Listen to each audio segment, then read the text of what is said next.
Hey, I was getting a little walk in, and I was thinking about technology and how it's very important for young people to understand how technology can affect the our own personalities without us really even we're being aware of how it does it.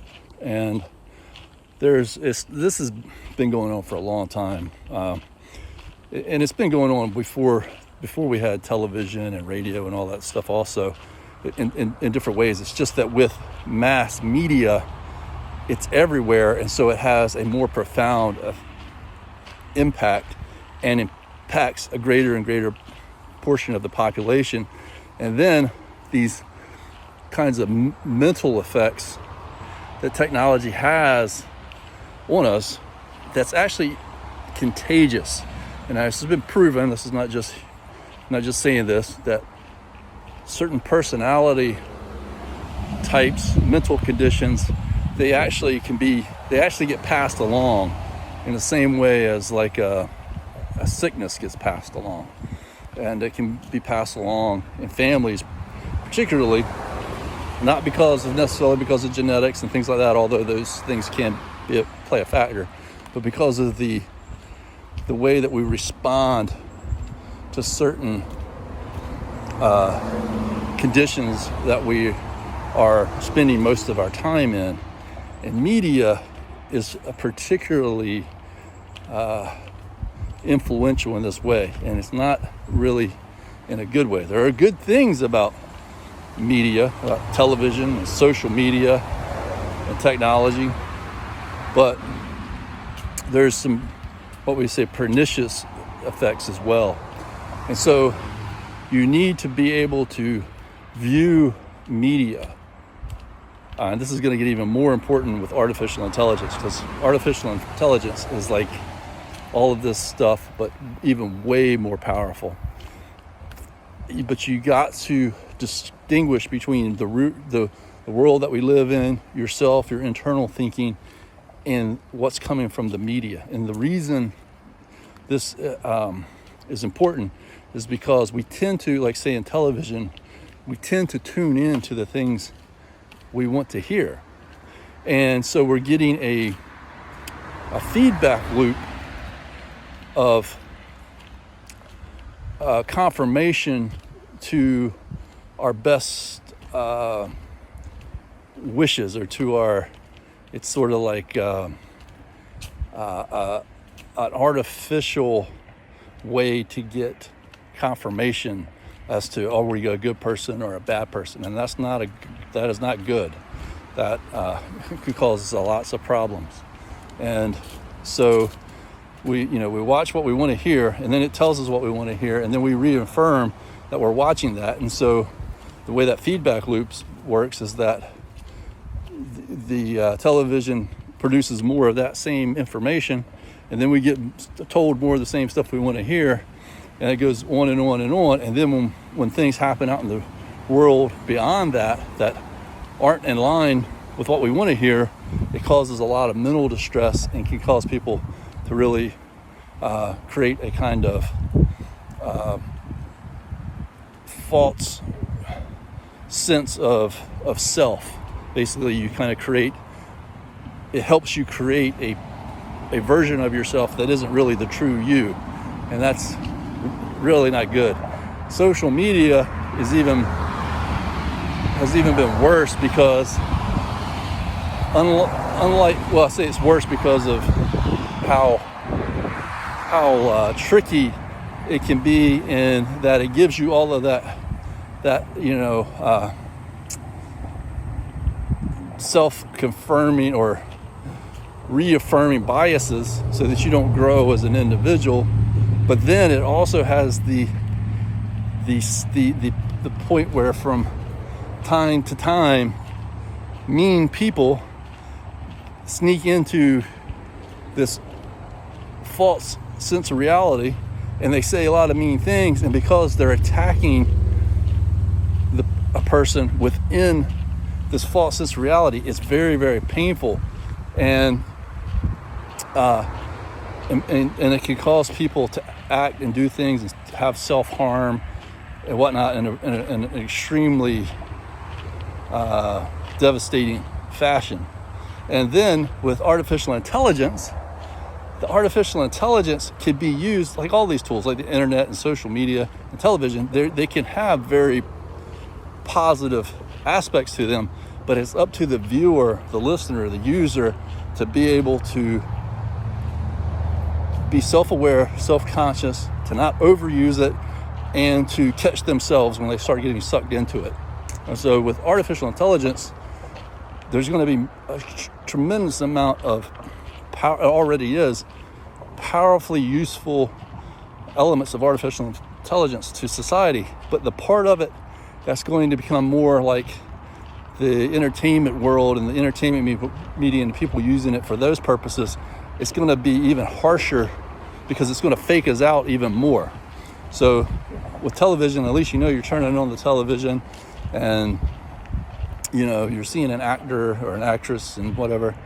And with social media, you kind of at least know who you're engaging with, even though it's very, very tricky. The algorithms that run social media, they just really feed on people's, and this was planned. The people who originally developed social media were aware of these psychological traits of people, and they created the algorithms to take advantage of people that way, unbeknowing, like trickery, like tricking an animal, to come into a trap. It's the exact same thing, except for human brain's more complex, so the results of it are even harsher than even, tricking an animal. But you can drive an animal insane with tricking them into a trap. But with artificial intelligence, you have to be very careful to use it for work purposes, for development purposes, for doing things that are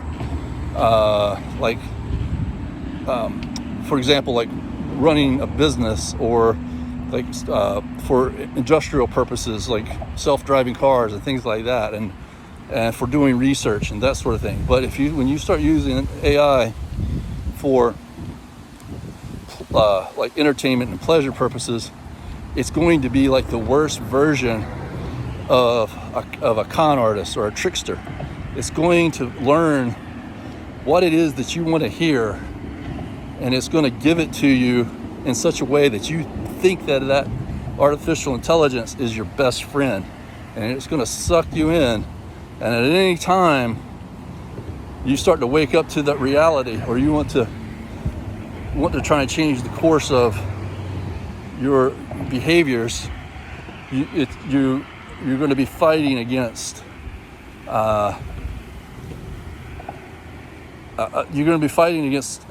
something that has ingrained itself deeply inside of your consciousness and your subconsciousness. And that's the truth with social media and television also. People, that's how these news networks and things get so powerful and make so much money and consume so much of people's time, is they speak to exactly to what they want to hear, to the point that people, even though they've heard it one time and that's enough to get the news, they will spend an immense portion of their lives tied to it and influenced by it, and their emotional behaviors influenced by it, because of the way that it reads them, and they do it through statistics and those kinds of things and feedbacks. And with social media, of course, there's more real-time feedback, and they can even more accurately, like really track where you're going and what you're looking at and this sort of thing. So the algorithm just puts all these statistics and numbers together and says, oh, this is the information we want to give them, and this is the information that will hook them the most, and this is the information that's hooking people who are like this kind of person, and we'll feed them the same information we gave this individual. And AI, it's going to actually be able to create not only all of that, but also an image of a person, or an image of a personality to go on top of all of that. And so it's going to be very, very, very dangerous. And you have to catch yourself and train yourself not to get to not get controlled by it, to not buy into it, to use it for purposes that are like a tool. In the same way that you use a hammer to build something, you want to use AI and technology to create things or to build things. And that's not to say that people don't put very helpful things online. If you go to YouTube or social media and you search for something because you're trying to build knowledge in something, and you treat it as a resource for doing research and learning, you can use it very effectively. And the same thing will happen with AI, but a lot of it, and is just going to be very harmful. And we know that because we can see the results of it already, and the things that people of all ages are participating in as a result of their response to this stuff. But it's particularly hard for younger people because of the way the brain development is still happening, because of trust.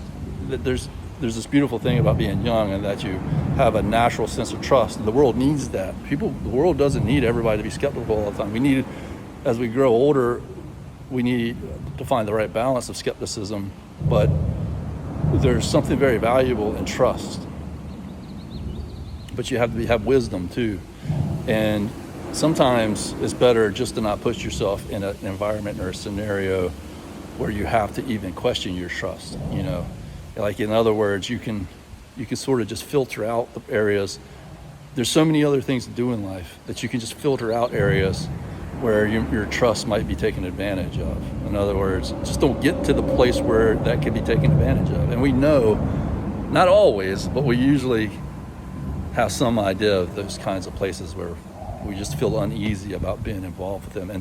And that is the way AI and social media and television can be like the world that you're in the physical world. There's communities within those places. There's activities that you could do within those places, and with conscious effort and thought, you can create good behaviors and practices and habits around those technologies. So it scares me because we've already seen the writing on the wall from where we're at today, and it's only getting more and more powerful more quickly. So I know it might sound a little silly, but it's an important message, and I don't have all the answers, but I love you.